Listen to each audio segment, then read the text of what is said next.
स्वागत है NMF news पर। मैं हूं आपके साथ रोहित।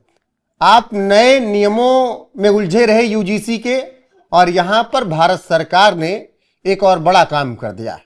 जी हां, एक कोचिंग है और उस कोचिंग के साथ एमओयू साइन किया गया है, और उस एमओयू में जो कुछ भी प्रावधान रखा गया है उसे आप सुनेंगे तो चौंक जाएंगे।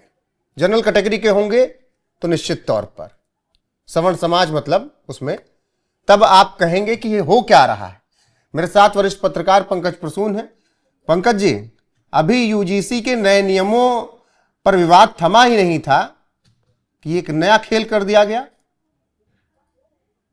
खबर यह है कि भारत सरकार ने फिजिक्स वाला या अलख पांडे जो उसका मालिक है उसके साथ एक एमओयू साइन किया है, और इसमें एससी एसटी ओबीसी छात्रों को फ्री कोचिंग दिलवाना है। अच्छी बात है ये तो, लेकिन सामान्य वर्ग को इससे बाहर रखा गया है। अब और बताइए, अच्छी बात है? अरे भाई, छात्र तो छात्र होता है, सीखना तो हर किसी का काम है।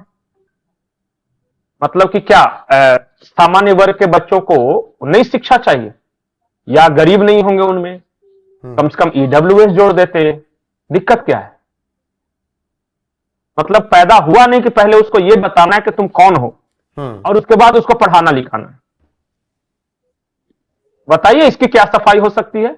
और एक नहीं, एक के बाद एक कई स्टेप्स उठा रहे हैं। मैंने आपको एक अखबार की कटिंग भेजी है, ये आज के अखबार का विज्ञापन है। एससी एसटी उद्यमी सिर्फ प्रश्रय दिया जाएगा भारत सरकार के द्वारा। क्या करना है अब? हम लोग को उद्योग लगाना है कि नहीं लगाना है, ये बताइए। दिक्कत क्या है? मतलब कि करे क्या करें मालिक? मैं ये नहीं कहता कि अपॉर्चुनिटी नहीं मिलनी चाहिए, वो सब भी मां भारती की ही संतानें हैं, और हमारे देश में कोई भी समाज अगर पीछे रह जाएगा तो वो देश आगे बढ़ ही नहीं सकता। मैं तो इस बात को यकीन करता हूं, लेकिन प्लीज बच्चों के साथ ऐसा मत कीजिए। ये कोई पहली बार तो है नहीं।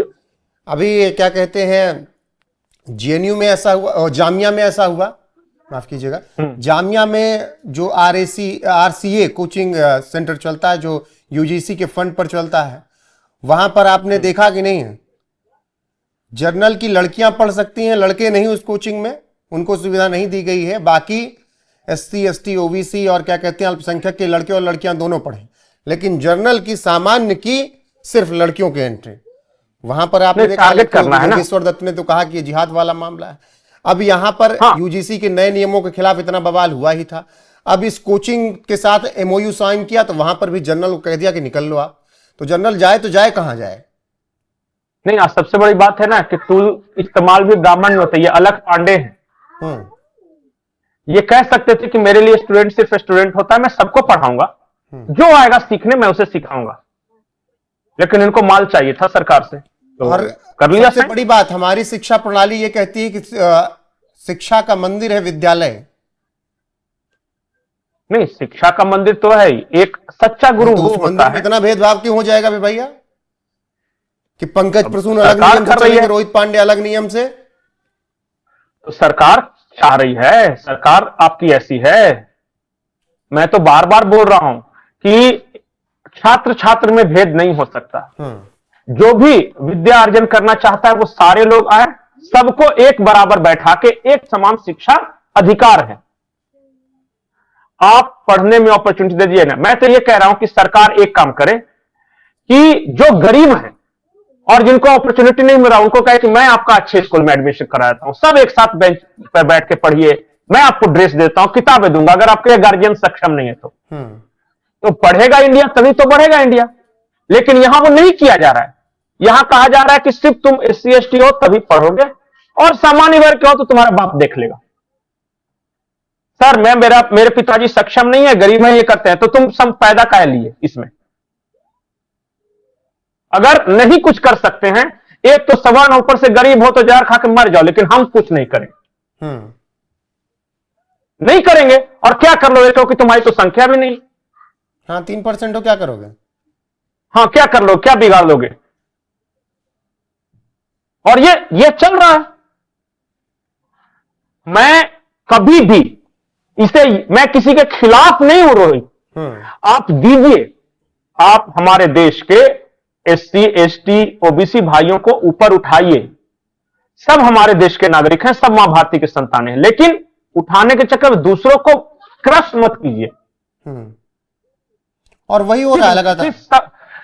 किस सवर्ण ने मना किया है या किस ब्राह्मण ने मना किया है कि आप मत पढ़ाओ किसी को? लेकिन सवर्णों को मत पढ़ाओ, यह सरकार कह रही। गलत है कि नहीं? आप बताइए ईमानदारी से। नहीं, वो किसी को भी बोले ये तो गलत है। वो SC ST को बोले, अल्पसंख्यक को बोले, किसी को भी वो गलत तो है। अगर कोई आदिवासी को भी ये कह दे कि तुम नहीं पढ़ोगे और बाकी लोग पढ़ेंगे, या OBC को बोले कि तुम नहीं पढ़ोगे बाकी लोग पढ़े, तो वो भी गलत है। उसी तरह अगर सवर्णों को कहे कि तुम्हें हम नहीं कोचिंग करने देंगे, सिर्फ SC ST OBC कोचिंग करेगा, तो क्या करना चाहिए आप बताइए। और मैं हर उस सेंसिटिव इंसान से पूछ रहा हूं कि क्या देश में ऐसा होना चाहिए? बच्चे, उनको पता नहीं। आज अब बहुत सारे ऐसे बच्चे हैं कि जो पैदा हुए हैं, उनको जात पात नहीं मालूम, लेकिन उनको यह कहा गया कि तुम अपने दोस्त के क्लास में नहीं बैठ सकते। बोला क्यों? क्योंकि तुम्हारी जो पिताजी या पीढ़ी है, तुम इसमें पैदा हुए हो। कैसा लगता होगा? शिक्षा के मंदिर का प्लीज इस तरह से नहीं होना इतना चाहिए। ही आरक्षण देने का शौक है, इतना ही ख्याल रखना है, तो JNU में आरक्षण दिलवा देना। नहीं, अलीगढ़ मुस्लिम यूनिवर्सिटी में AMU में दिलवा हिंदू महिला, हाँ, उसमें आरक्षण नहीं होगा ना, क्योंकि वहां मियां लोग मारेंगे इन लोगों को पटक के। वहां हिम्मत खराब हो जाती है, मतलब खत्म। हर राजनेता को एक पंचिंग बैग चाहिए। बहुत, मैं आपको ईमानदारी से बताता हूं कि हो क्या रहा है इस देश में। सोचिएगा, 1 मिनट के लिए सोचिएगा, क्या मैं गलत हूं? पहले इन लोगों की नीति ने क्या किया कि मुसलमानों को एक पंचिंग बैग की तरह इस्तेमाल करेंगे। फिर क्या हुआ कि एहसास हुआ कि इससे अरब देशों के साथ संबंध खराब हो जाता है, तो मुसलमानों के बारे में कोई नहीं बोलेगा जी, कोई नहीं बोलेगा। मेरे नुपुर शर्मा बोले निकाल दो ये राजा, इसको निकाल दो, ये ठीक हो गया। फिर लगा कि क्रिश्चियनों के बारे में नहीं, फिर तो और यूरोपियन इस नाराज हो जाएंगे। अब क्या करो? ब्राह्मण एक ऐसा है जिसको कितना भी मारो कोई नाराज नहीं होता। सवर्ण, एक तो इन लोग से भारत में है, संख्या भी इन लोग की कम है, और किताबें हमने लिख के बता दिया कि किसने अंगूठा काट लिया, किसने पानी नहीं पीने दिया, तो कोई पता नहीं। अब इनको मारो, किसी के साथ रिश्ते भी नहीं खराब होते हैं, तो लटकाया पंचिंग बैग, और पसमंदा भाई साहब ने लगाना शुरू कर दिया। मेरा यह अनुमान है, अब गलत है सही है, आप गाली दो जो करो। बहुत सारे लोग कहते हैं 5000 सालों से अत्याचार हुआ है। अरे भाई, मैं 5000 सालों से अत्याचार हुआ है, तो भारत के राजाओं की लिस्ट निकाल कर देख लीजिए, ब्राह्मण तो एक भी मिला ही नहीं पुष्यमित्र के अलावा। कोई है राजा तो बताइए। तो भाई, कौन सा ऐसा राजा था जो अपने पे अत्याचार कर रहा था? 200 सालों तक अंग्रेजों ने राज किया, 800 सालों तक मुगलों ने राज किया, उससे पहले भी मैं देख रहा था, तो मौर्य सम्राट, तो गुप्ता डायनेस्टी, तो पता नहीं सब मिले। मुझे ब्राह्मण तो सिर्फ एक मिला, पुष्यमित्र सुंग। तो कैसे कर दिया?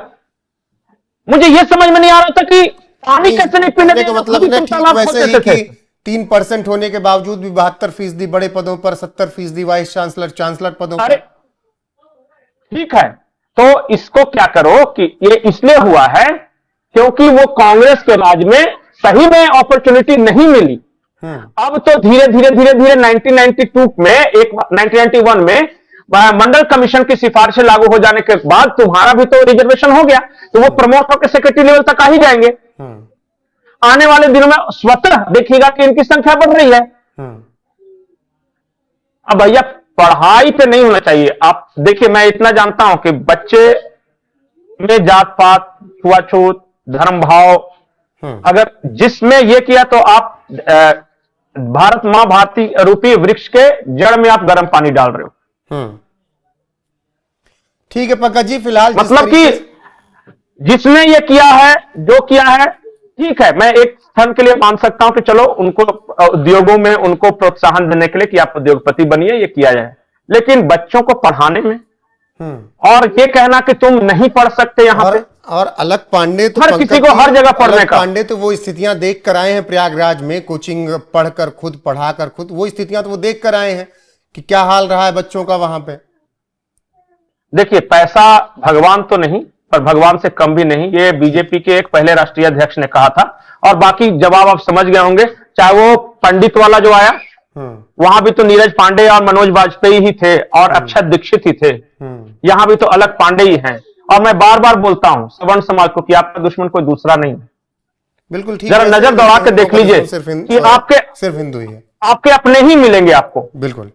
आपकी जातीय किसी नेता ने कभी सवाल उठाया आपके हक के लिए? नहीं, वो अपने पार्टी के आलाकमान के लिए सवाल उठाता है, आपके लिए सवाल नहीं उठाता। तो ठंड का मौसम जो है, आलाकमान को अच्छा लगे घी पी जाते हैं।